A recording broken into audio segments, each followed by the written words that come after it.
sé que mi Cristo vive. En la palabra de Dios, la Biblia, hay un mensaje para ti, para mí y para toda la humanidad, el Evangelio de Jesucristo. Certeza es la razón, la existencia. Certeza es el alfa y omega. Un mensaje para ti. Todas las semanas, en este canal de radiodifusión cristiana, Luz a las Naciones, un estudio expositivo de la palabra de Dios, edificando sobre el verdadero fundamento de los apóstoles y profetas, siendo la principal piedra del ángulo Jesucristo mismo. Que ni lo alto ni profundo. Síguenos en directo o en cualquiera de nuestros canales y recuerda que Dios tiene un mensaje para ti. Que Dios os bendiga y edifique a través de su palabra. Amor de Dios, certeza, yo sé que mi Cristo vive. Certeza, para Él no hay nada imposible. Certeza, es la razón, la existencia. Certeza, es el alfa y omega. Un saludo de nuevo a los oyentes de Radio Luz a las Naciones en nuestro programa de estudio bíblico semanal titulado Un mensaje para ti. En las últimas semanas estamos estudiando la primera epístola del apóstol Pablo a los Corintios, sistemática, expositiva y tratando de extraer fielmente el significado contextual que podemos encontrar a través de una correcta exegesis y por supuesto fieles a los significados gramaticales, a la literalidad de la propia escritura y principalmente a la intención del intérprete, que es la garantía principal en cuanto a la deidad del Espíritu Santo. Él es el que ilumina nuestra mente, nuestros corazones. Él hace viva la palabra y la transforma en verdades con peso eterno, en verdades con declaraciones presentes que animan, alientan y dirigen nuestros pensamientos, nuestra alma, nuestras intenciones hacia la vida que agrada a Dios. Siempre fundamentados, siempre asentados y seguros en la firme y confiable fidelidad de Dios. Estamos estudiando la primera de las epístolas conocidas como mayores, 1 y 2 de Corintios, Romanos. Esta epístola fue escrita desde Éfeso por Pablo en su tercer viaje misionero, y esta iglesia fue fundada por el apóstol Pablo en su segundo viaje misionero y vivió en esta ciudad de Corinto unos 18 meses. Hemos podido venir a través de la salutación, a través de la introducción a esta epístola y hemos podido gozarnos y detenernos en la profundidad espiritual que tienen los primeros versículos del capítulo 1. Ya nos hemos introducido a partir del versículo 10, en el contexto del 10 al 17, en la intención, la razón por la cual él escribe esta epístola y estamos ya de lleno en el corazón de la epístola.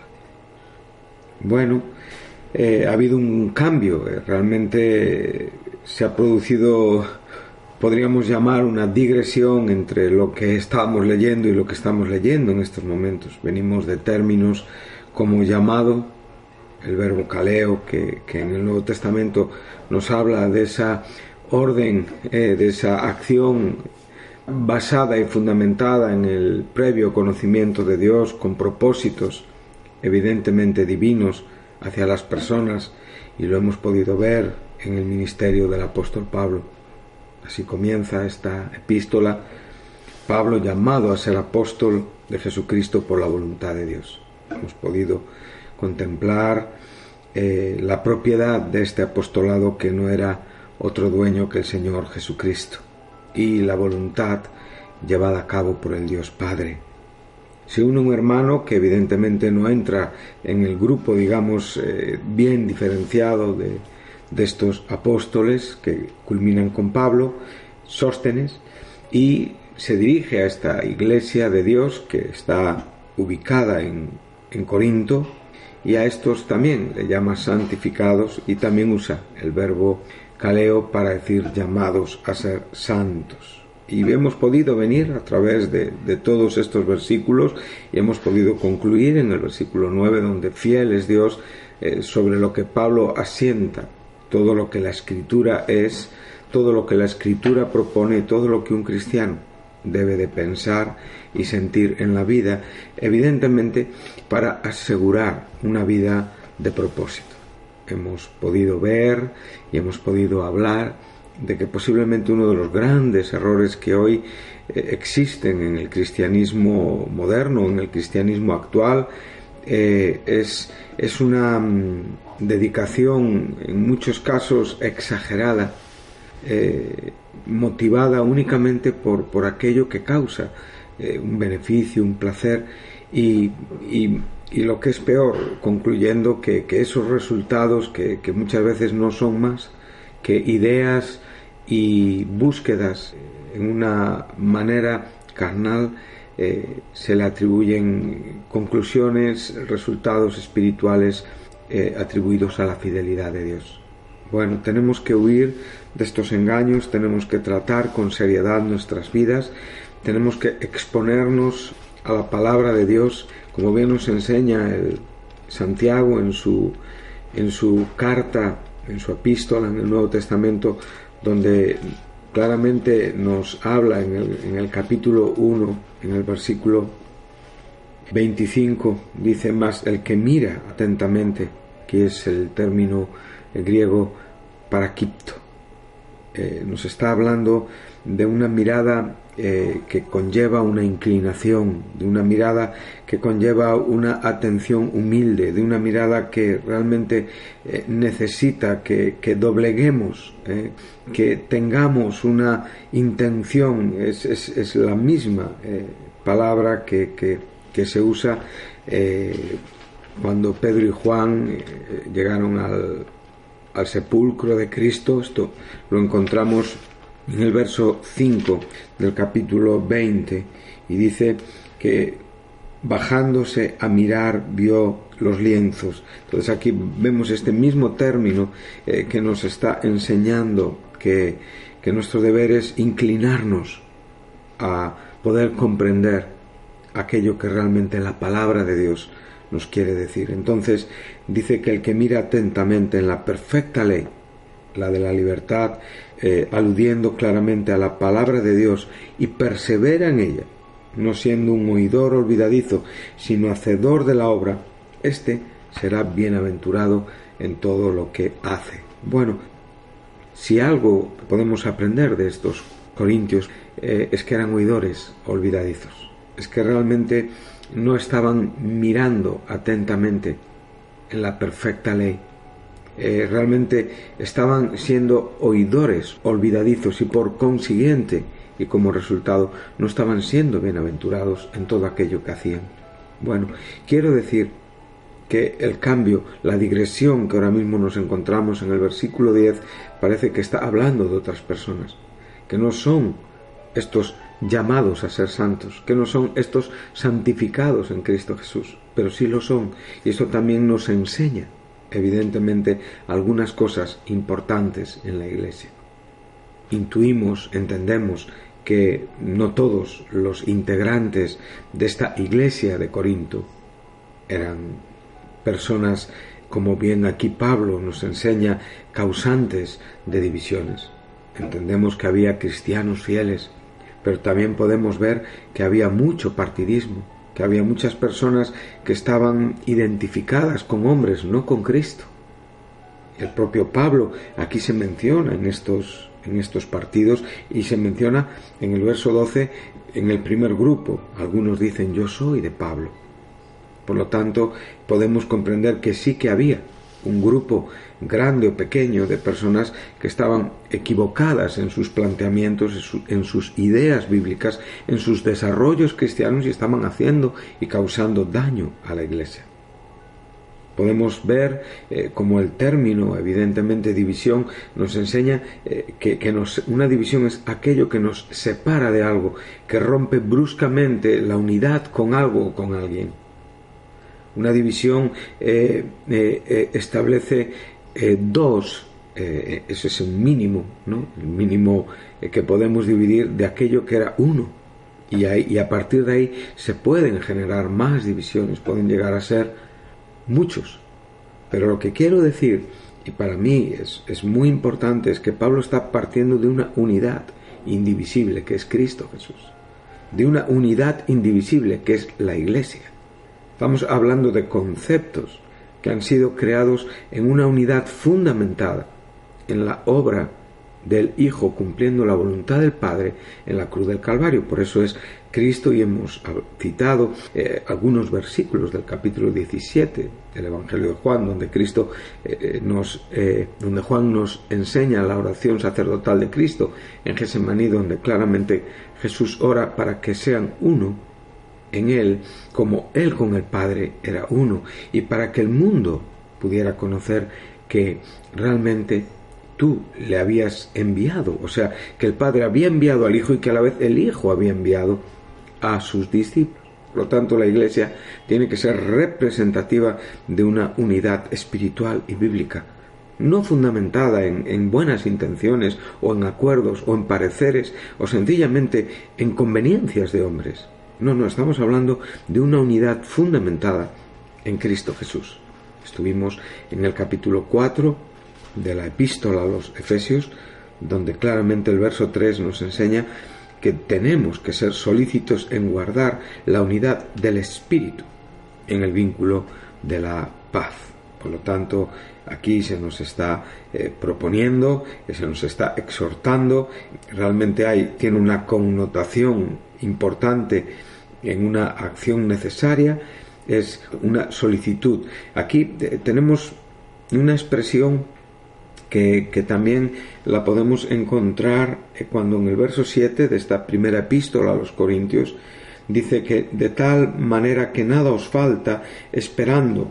Y aquí este término esperando, que ya hemos enseñado lo que significa, es aguardando ansiosamente.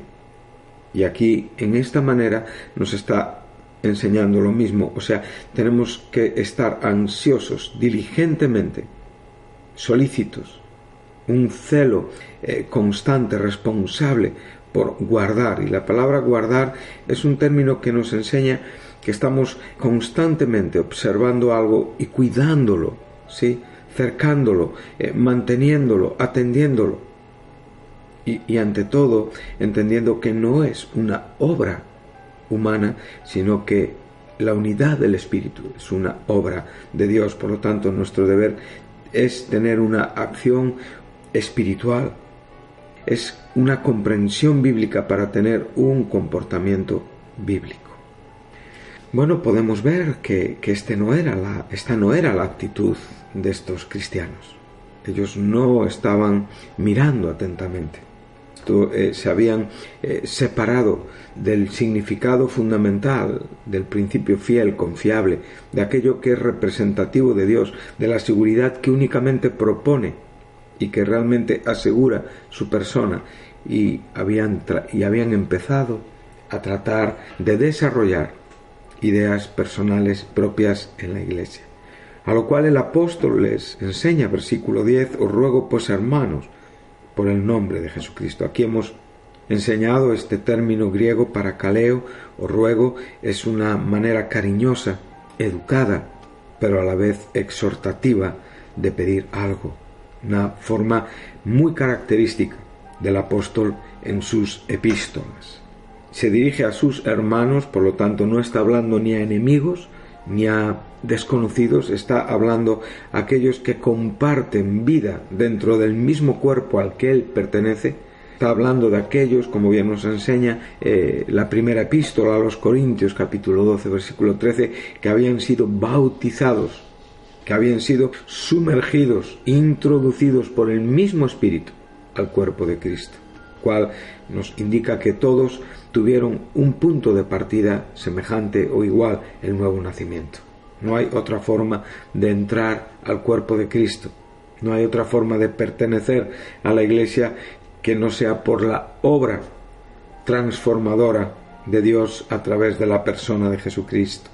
Entonces, él está dirigiéndose a estos hermanos y acentúa, enfatiza, ¿sí?, potencia el ruego en el nombre del Señor Jesucristo.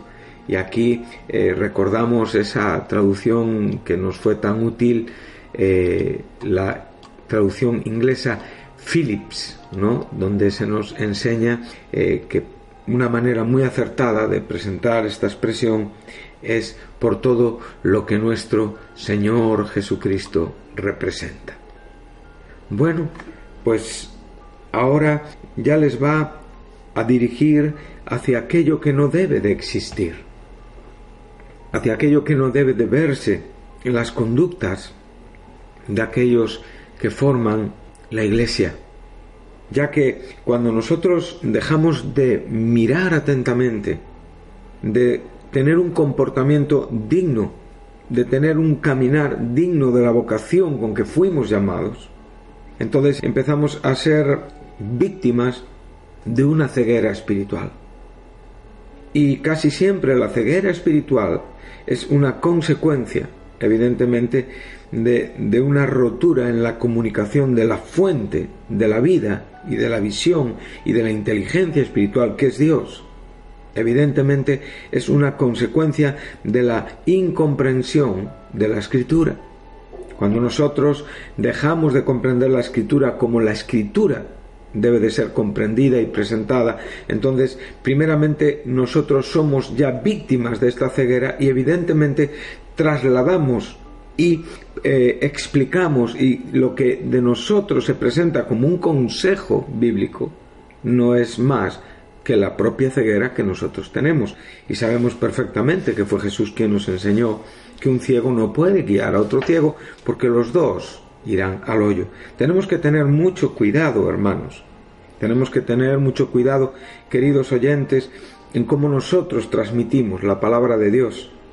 No solamente en aquello que se corresponde con el ministerio, en aquello que se corresponde con la exposición desde un púlpito, en un devocional, en una reunión diaria, sino también en aquello que se expone a través de nuestros comportamientos y vida entre nuestros hermanos y, como no, entre los de afuera, entre todos aquellos que no son hermanos en la fe, pero que también están viéndonos actuar y que nuestro testimonio puede quedar en entredicho por nuestras conductas. Esta iglesia era una iglesia que estaba siendo objeto de una contradicción en las propias mentes de los que les veían. Acudían a buscar soluciones fuera, estaban separados y divididos entre ellos como consecuencia de la ceguera que en sus propios corazones existía. Tenían una enajenación, estaban como borrachos. Recordamos que es muy interesante lo que nos enseña Judas en su epístola, el último libro, la última epístola antes de el libro de Revelación, Apocalipsis. Una epístola breve, tiene 25 versículos.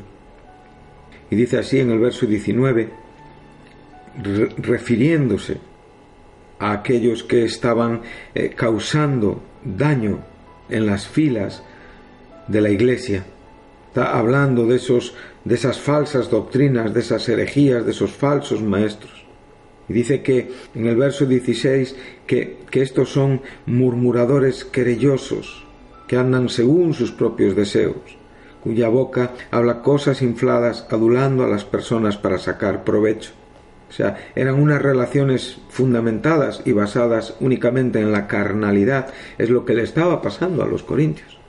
Estaban entrando en divisiones, defendiendo posturas, ideas personales acerca de lo que entendían que estaba trastornando las conductas y los deberes que tenían que estar de acuerdo con la fidelidad de Dios que les había llamado a la comunión con el Hijo Jesucristo. Y cuando llegamos al verso 19, dice: estos son los que causan divisiones. Bueno, no tenemos el mismo término que en Primera de Corintios para nuestro término castellano, divisiones, pero en esencia el significado es muy similar.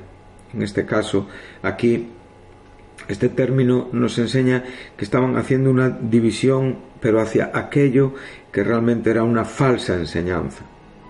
Eran sensuales, aquellos que estaban mostrando una idea espiritual desde una fuente totalmente carnal, y como consecuencia no tenían el Espíritu, no andaban conforme al Espíritu de Dios. Nosotros debemos de cuidarnos de no andar en esta manera y a la vez cuidarnos de aquellos que andan en esta manera. Como digo, cuando nosotros no estamos viendo atentamente en la perfecta ley, la de la libertad, entonces nos puede ocurrir esta ceguera. Es muy curioso ver cómo dice el apóstol Pablo, enseña en su segunda epístola a los Corintios, en el capítulo 3, en el versículo 14, cuando realmente está defendiendo el ministerio en el nuevo pacto, cómo realmente lo que resulta de la predicación del Evangelio son cartas vivas que expresan la vida que es del Espíritu, y hay un claro contraste entre el viejo pacto, entre el pacto de la ley, entre, como decimos aquí, le llama ministerio de muerte, ¿sí? Y evidentemente con el nuevo pacto. Y vemos como Moisés, cuando descendió de Sinaí, la gloria que reflejaba su cara por el encuentro que había tenido con Dios, era perecedera. Podemos ver cómo realmente él tuvo que cubrir su rostro ante cómo aquello iba disminuyendo. Pero nos está enseñando que en el verso 14, que el entendimiento, y aquí ya se está refiriendo al pueblo judío, aquellos que están todavía abrazando, tratando de comprender a Dios bajo una manera vieja y no bajo la nueva dispensación, la nueva comunicación de Dios, dice que el entendimiento de ellos se embotó. O sea, la decisión equivocada, el no ver atentamente a la perfecta ley, la de la libertad, les embotó el entendimiento, y hasta el día de hoy tienen una ceguera. Hay un velo que no es descubierto, porque únicamente por Cristo puede ser quitado. Si leemos un capítulo después, capítulo 4, versículo 4, podemos ver que una de las consecuencias de no ser receptores del Evangelio, dice el propio apóstol, si nuestro Evangelio está encubierto, entre los que se pierden está encubierto, y la acción de no estar teniendo los efectos santos de la perfecta ley, la de la libertad, de no tener los efectos santos de la predicación del Evangelio en nuestros corazones, es la ceguera absoluta, es el entendimiento cegado, la comprensión espiritual cegada por la acción de Satanás, que no quiere que resplandezca la luz del Evangelio, de la gloria de Cristo, el cual es la imagen de Dios. Pero pensemos que estos corintios ya habían sido iluminados, ya habían experimentado aquel que mandó que en las tinieblas resplandeciese la luz. Él fue el que resplandeció en sus corazones para la iluminación del conocimiento de la gloria de Dios en la faz de Jesucristo. Pero habían dejado de estar atentos y por consecuencia habían entrado en una ceguera que estaba trastornando y evidenciando una conducta absolutamente equivocada relativa a la unidad espiritual de la Iglesia. Es el propio apóstol que en esta segunda epístola, también capítulo 11, versículo 3, está hablando a estos corintios. Y tenemos que entender que los textos que hemos leído son escritos a esta iglesia y a las conductas de esta iglesia.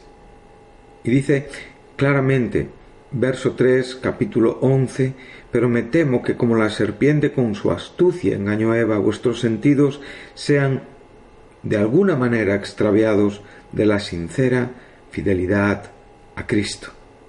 Entonces, ¿qué estamos viendo? Que estos creyentes estaban aceptando otras ideas contrarias, totalmente extraviadas y alejadas de los principios fundamentales del verdadero Evangelio de Cristo, de aquello que representaba la sabiduría de Dios en la cruz de Cristo. Sus conductas estaban haciendo vacía la cruz de Jesucristo.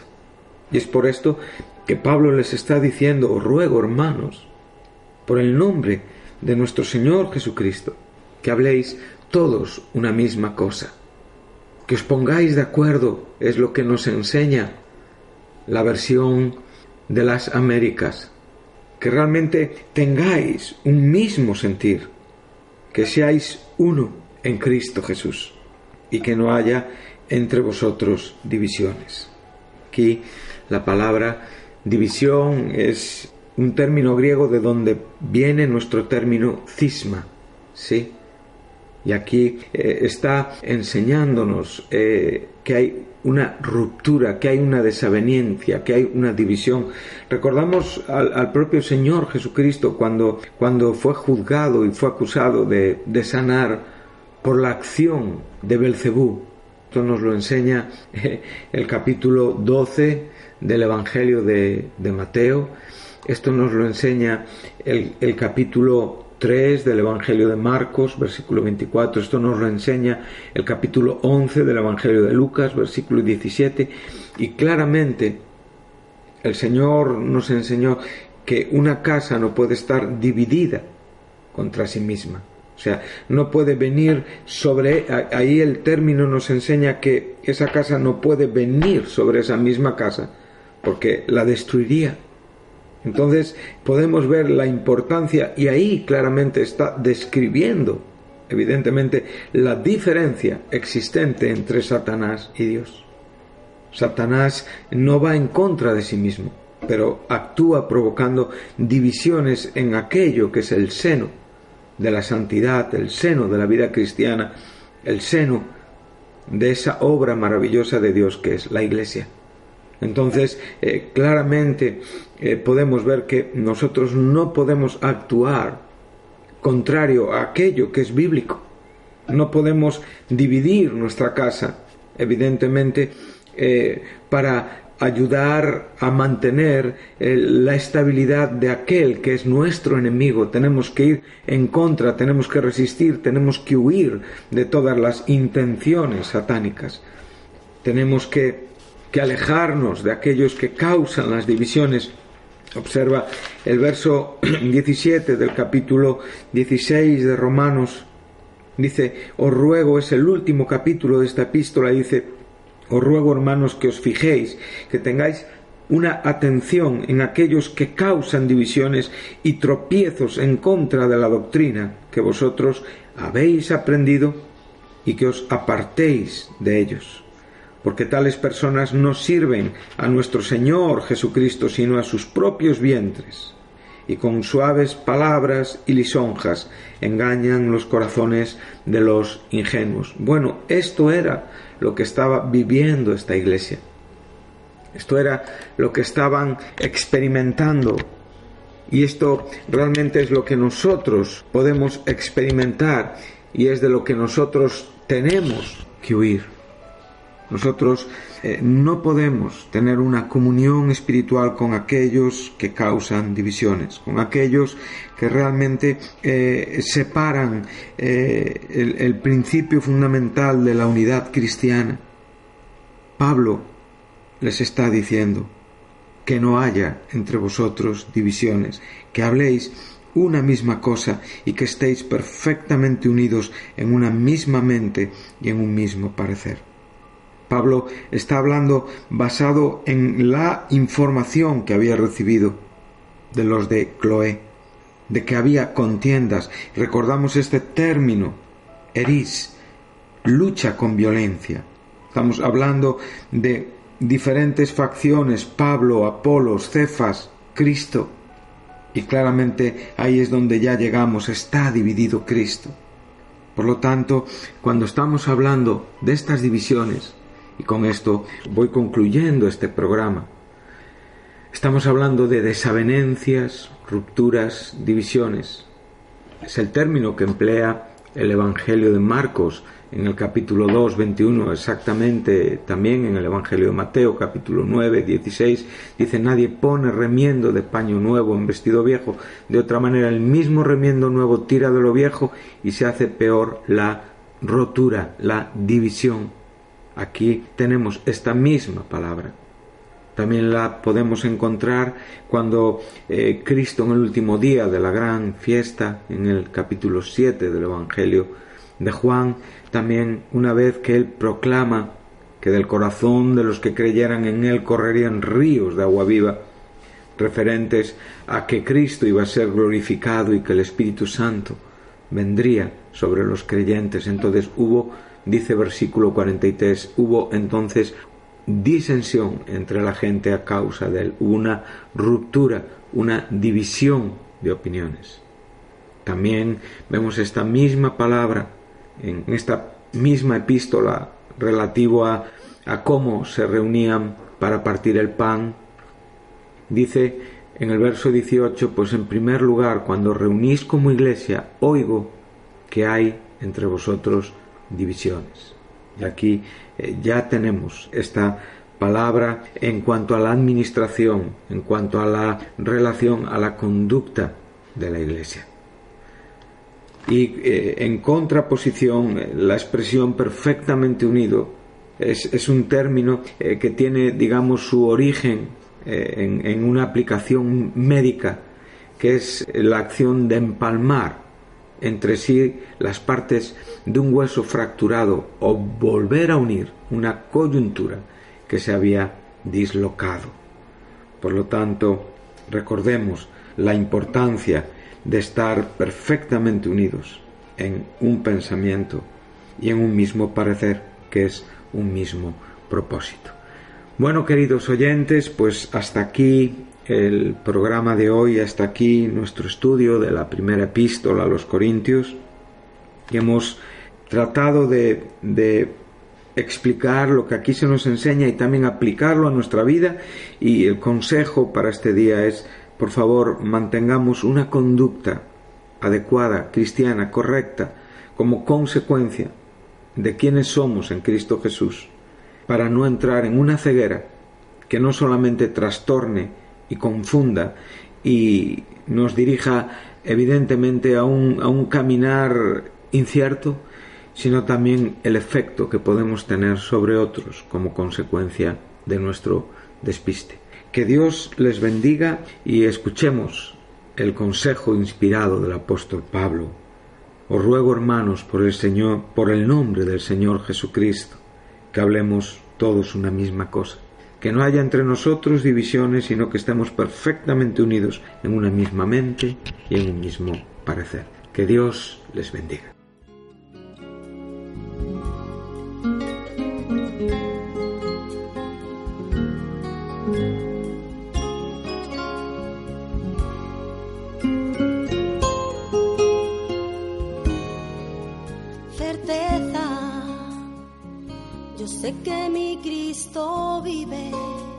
Hasta aquí nuestro programa de hoy, un mensaje para ti. Si te gustó, si estás interesado en conocer más a Dios y saber más de su palabra, llámanos. 968-117-107 es el teléfono de Radio Luz a las Naciones. Si no tienes una Biblia y quieres conseguir una, te enviaremos sin compromiso un ejemplar de la misma. Puedes descargar este programa o volver a escucharlo en la página web de Radio Luz a las Naciones, www.fmradioluz.com. Recuerda, Cristo está cerca. todos los sábados hay un mensaje para ti. No te lo pierdas. Que ni lo alto ni profundo, ni la muerte ni la vida podrán separar